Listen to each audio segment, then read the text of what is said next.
So follicular lymphoma is a rapidly changing field.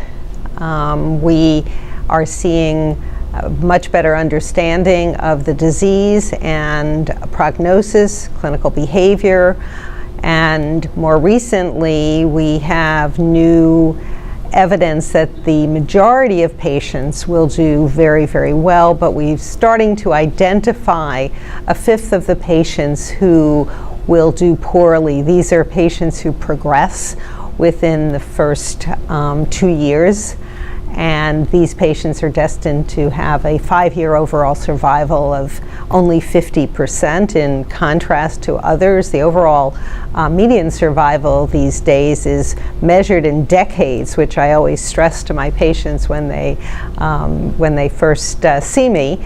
But there is this 20% of patients who have this dismal prognosis, and we don't yet really have a good way to identify them from the get-go, from the start.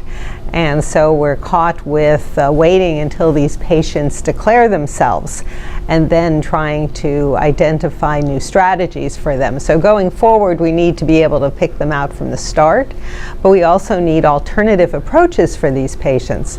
The others are easy for the most part, and they, I like to use the metaphor of a marathon rather than a sprint. And so for that 20%, we're really under great pressure to identify new options for them. The others do well regardless of what we do, and that's why it's so difficult to show any intervention improving overall survival. Those patients generally progress, respond, progress, and we have the pleasure of seeing them for many years.